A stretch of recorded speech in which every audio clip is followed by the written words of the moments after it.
Hello everybody, this is RegiTime here, and today I want to talk about two areas of the game where I feel many of the players that come my way looking for help are making some regular and significant mistakes.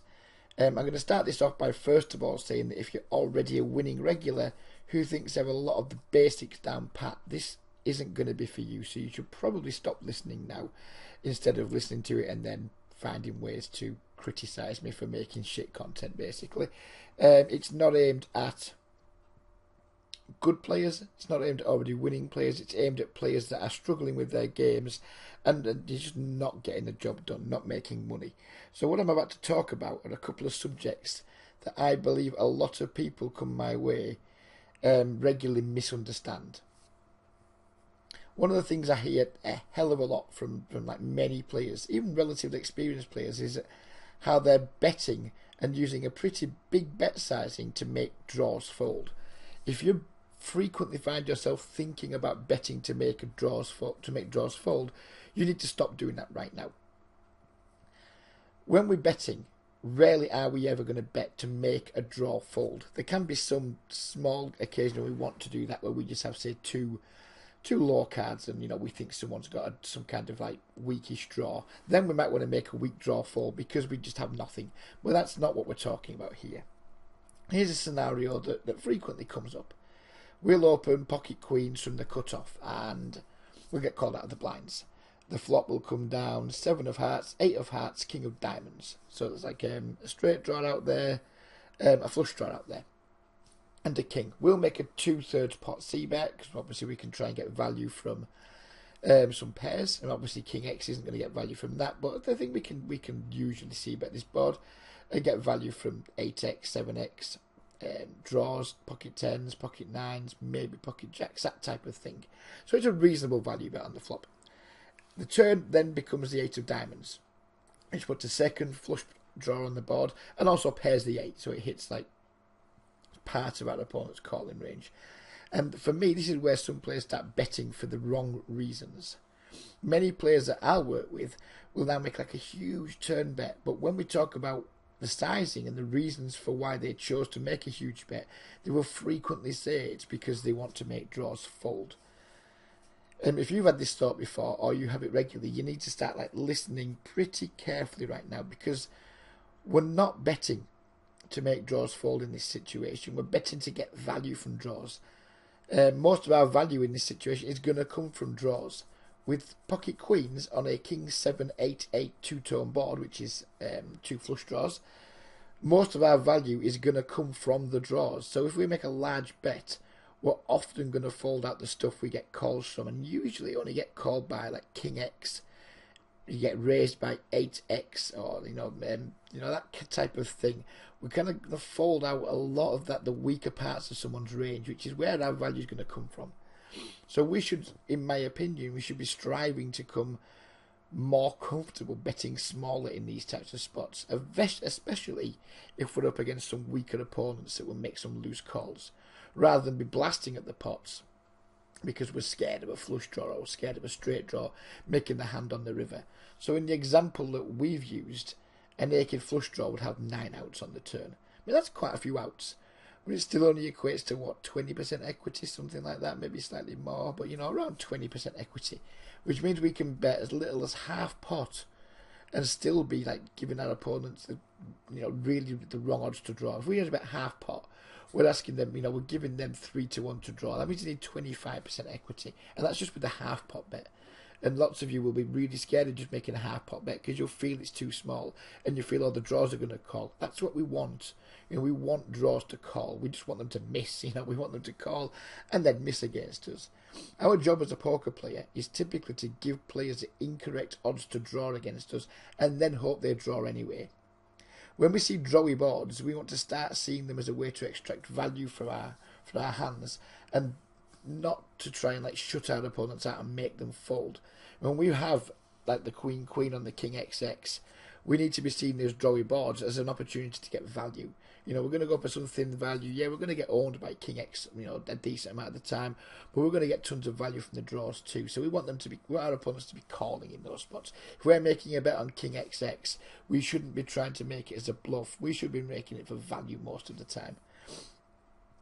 But if we make huge bets, we'll frequently just shut our opponent out, and we'll end up isolating ourselves against some of the better hands in their range and folding out way too much of the stuff that we can get value from. So that's kind of all I wanted to talk about there on the making draws fold. This isn't going to be the longest podcast I've ever made, but I think the two topics I want to talk about are something that I've been wanting to talk about for a little while because people just get them so wrong. So that's the first one I wanted to talk about, and the second one I wanted to talk about was semi-bluffing, and this is another area where I see lots and lots of players regularly making mistakes. Again, we're going to use another hand example to try and illustrate this point. And we have a hand like, Queen Jack of Hearts, something like that, on the button. And we've called an open from a relatively tight player in middle position. I mean, Queen Jack, we're not delighted to be calling raises with Queen Jack from tight players' early position ranges, but I'm guessing most of us are going to be doing it, So it's a pretty typical situation. And the board will come down something like the Ace of Diamonds, 6 of Hearts, 8 of Hearts. So we've got a flush draw and a backdoor straight draw, which is a pretty good flop for us. We don't let the ace be in there, but we've got some equity. We've got backdoor flush draw, backdoor straight draw and a flush draw. We kind of want to stick around, don't we? We're not going to be folding. So our tight opponent then c-bets, something 2/3 to 3/4 of the pot. And this is like the first decision point that I think we can sometimes get wrong. Against a loose opponent, we can consider raising here, because against bad loose opponents, they're going to be c-betting some stuff like pocket tens, pocket jacks, just some random like 2 high cards like that. They're basically going to have a pretty wide betting range, so we can semi-bluff against those types of players and expect to get some folds. But against this tight player, who we're not going to be expecting that's c-betting his middle pairs very often, etc. It's not really that good a spot to semi-bluff, but lots of people will just see that flush draw and instantly raise and just be like, right, I've got a flush draw, I can raise it. But we need to be ensuring that we have some fold equity when we're making these kind of bets. So I wouldn't necessarily recommend semi-bluffing in that spot versus this opponent. But for the example, we're going to say we've made the semi-bluff, and that opponent disappoints us and he calls. So we can start eliminating quite a few hands from his range at this point. He's likely to be sticking around with many lower pairs, possibly kings and queens stick around for one more street, but usually his calling range is going to be ace-x. If he's tricky, some sets and some bigger flush draws, like king jack of hearts, something like that. So when we're semi-bluffing, we've got to think to ourselves, what kind of hands are we hoping to make him fold? So when we get to the turn and he's stuck around against our tight opponent, are we really going to double barrel, say, a brick turn? Imagine a turn comes down at the deuce of clubs. So our tight opponent's open middle position, he's c-bet the flop, he's called our raise, and the turn bricks. Too many players here just continue mindlessly with the bluff. And at this point, you've got to ask yourself, what am I hoping to make my opponent fold? If we're thinking he's a tight player, we've already folded out most of his better hands that aren't ace-x on the flop. What are we then trying to make you fold on the turn? And this is it. This is a key part of a semi-bluff which lots of players kind of misunderstand and misapply. Is if we're making a semi-bluff, the bloody bluff part has to work a lot of the time. And it's something that's frequently misplayed. And against tight opponents that we already discussed, we probably already made him fold most of his stuff. So for our semi-bluff to be successful, what better hands are we now making him fold on the turn? We're usually going to be better just taking our free card at this point and hoping to spike our flush. Because, we're just not going to get the folds, but people will still continue betting. And when I ask them why they're betting, I'm bluffing when you try to make him fold. And once people start saying to me, I'm trying to make him fold top pair, this is where I have a real problem in the micro stakes. Because once an opponent has shown he doesn't want to fold, continuing to bluff on brick turns on ace-high boards is kind of, to me, you're setting money on fire. We're trying to bluff people who aren't that good at folding in the first place, and we're trying to bluff them on boards where it's very likely they have at least top pair. So you don't really want to be continuing with your bluff there. So if we move on to the when it's good to semi-bluff, because I'm not trying to discourage semi-bluffing here, because it can be a very, very powerful tool. I just kind of want to advise caution and let people know that it should only be used in spots. It shouldn't be used, in spots where it's pretty evident our opponent has a strong hand. We shouldn't be trying to semi-bluff people if we think they have a strong hand.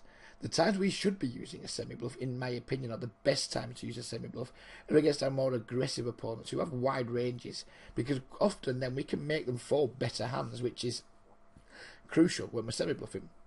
We need to understand that we can make people fold better hands. So in that time, we want to be against players who have hands that just can't take the heat of our raise or our semi-bluff, or are likely to spew with worse draws.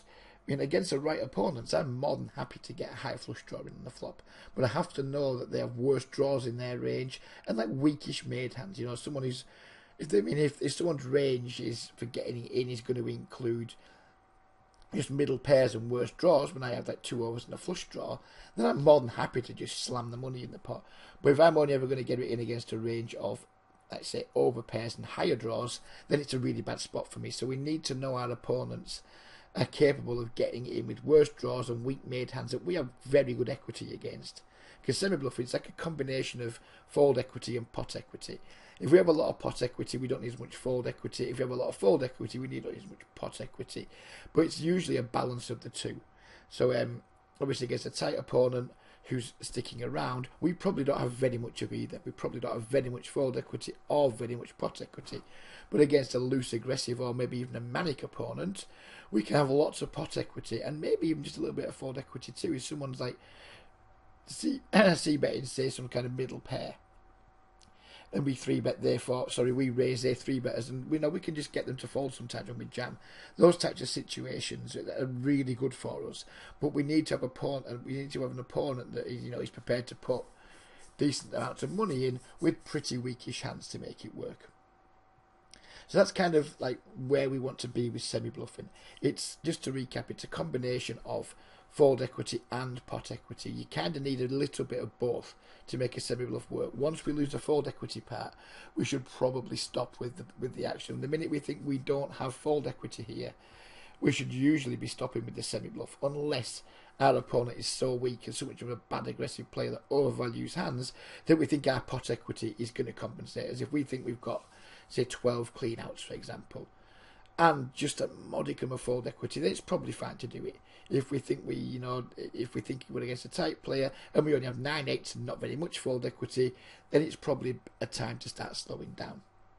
So you might want to go back and listen to some of that again, because I'm aware I've rambled slightly. And again, if you have any questions about what I've talked about, or you want to challenge anything, you know where to get in touch with me, in the forums, on the YouTube page and Facebook, that type of places.